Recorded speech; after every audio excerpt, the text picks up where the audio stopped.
mengingatkan satu hal. Jadi saya kemarin sama Mas Toto berbicara dengan seorang yang saya belum akan sebut namanya. Kehancuran Indonesia itu antara lain dimulai setelah ada tanam paksa. Ini salah satu dimensi kehancurannya ya. Setelah tanam paksa ada politik etis. Setelah politik etis itu kemudian kita mulai diajari bahasa Belanda. Sebenarnya dari satu sudut kesalahan Ki Hajar Dewantoro menurut beliau ini adalah karena ketika beliau menjadi Menteri Pendidikan, dia menghentikan pelajaran bahasa Belanda. Kerugiannya adalah semua yang menjajah kita itu pakai bahasa Belanda pada waktu itu, sehingga kalau Anda tidak belajar bahasa Belanda, Anda tidak tahu apa saja yang mereka rampok.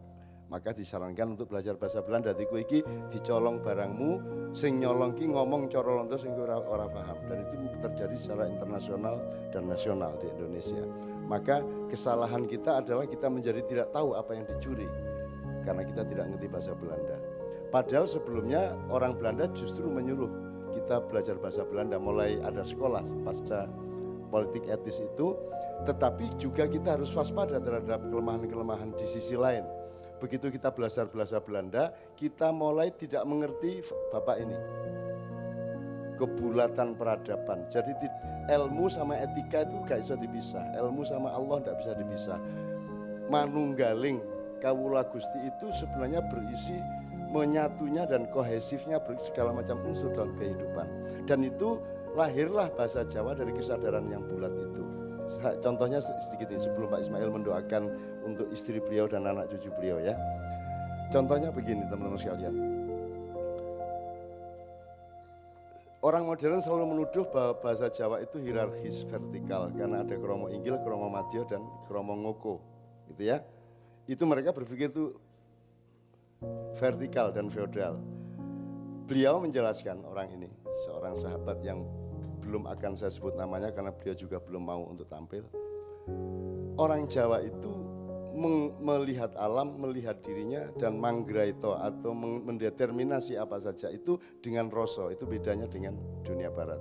Rasa itu artinya gini, kalau Anda ngomong sama ibu Anda, itu caranya ngomong berdasarkan rasa Anda kepada ibu Anda. Jadi Anda tidak mungkin ngomong karo ibu dipadaki ngomong karo koncomu oplosan. Ya toh? Ya toh? Koncomu gaple ngomongi ngono kae nek karo ibumu ora mungkin kowe ngomong ngono. Itu bukan feodal, itu ketepatan rasa, betul enggak? Dan itu tidak ada dalam pelajaran di peradaban-peradaban lain. Anda tahu di film-film barat bapaknya dipanggil ngoko, ngobrol sama bapaknya sikile munggah, ya toh? Sikile munggah nganti kadang ndhuwure sirai bapake sak piturute. Jadi bahasa Jawa itu lahir dari bahwa setiap orang itu merasakan, dan perasaan itu akan terhalus dari ilmu. Ya, dia merasakan kepantasannya bagaimana, cocoknya gimana, enaknya gimana. Maka lahirlah kromo-kromo tadi itu. Nah, begitu Anda belajar bahasa Belanda, begitu Anda belajar bahasa Inggris, Anda kehilangan aksara, Anda hanya tahu huruf dengan struktur yang juga sangat eksploitatif. Beda aksara Jawa sama huruf Barat. Jadi kalau ABCD huruf, tapi kalau Hono Coroko itu aksara. Makanya tolong yang kira-kira wilayah jurusan dan fakultasnya di sini tolong Anda pelajari lagi dan bikin skripsi tentang itu atau bikin buku tentang itu. Beda aksara sama huruf. Nah, yang lebih parah lagi begitu kita belajar belajar huruf Barat, di dalam grammar Barat itu hanya ada 3 faktor, yaitu subjek, objek, predikat. Meskipun ada 16 kemungkinan ya, tensesnya. Dalam bahasa Jawa tidak ada. Dalam bahasa Jawa semua subjek. Jadi alam itu bukan objek kita. Agama bukan objek kita, bukan predikat kita. Semua itu subjek. Makanya orang Jawa bahkan gamelan saja disebut sebagai makhluk hidup, sehingga disebut Kiai Kanjeng. Keris Kiai Setan Kober. Pohon saja disebut Kiai. Kerbau saja disebut Kiai. Karena mereka sangat meletakkan setiap hal di dalam kehidupan ini sebagai subjek. Sementara disiplin subjek objek predikat adalah disiplin eksploitasi. Makanya ketika kita dipimpin oleh peradaban Barat, kita eksploitasi semuanya. Tambang kita eksploitasi, betul enggak? Namanya pun eksploitasi. Eksploitasi apa di industri sebelah sana kan semua eksploitasi. Tapi begitu eksploitasi dipakai di bidang industri, kita tidak punya kesadaran tentang betapa buruknya kelakuan yang namanya eksploitasi. Betul enggak? Kita maafkan kata eksploitasi itu, padahal kalau kita ngomong politik, eksploitasi itu sangat buruk. Tapi begitu masuk industri, eksploitasi menjadi halal, seolah-olah. Nah jadi kita sekarang adalah manusia subjek, objek, predikat. Anda selalu melihat dirimu sebagai subjek dan lihat orang lain sebagai objek, betul enggak? Begitu cara guru, subjek, muridnya adalah objek. Kan gitu. Ustadz subjek, santrinya adalah objek, betul enggak? Partai subjek, konstituennya adalah objek. Predikatnya adalah jabatan, itu predikat. Alat untuk mencapai sesuatu. Nah teman-teman sekalian, beliau tadi mengingatkan kepada kita, kita harus belajar. Kalau Anda tidak mau menuruti seperti beliau, tidak masalah, monggo keputusanmu.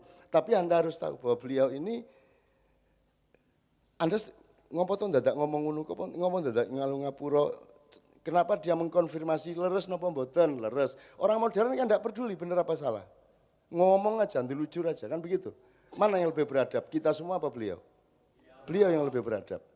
Bahkan beliau berani tidak pakai mikrofon, kan? Padahal di dunia modern alat yang nomor satu adalah mikrofon. Ini predikat nomor satu untuk mengobjekkan rakyat.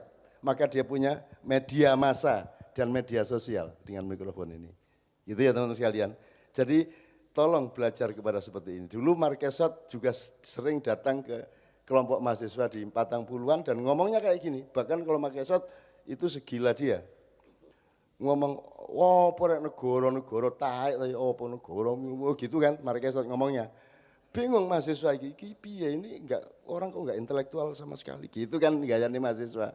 Terus mandek begitu Marquesot datang, mandek diskusi.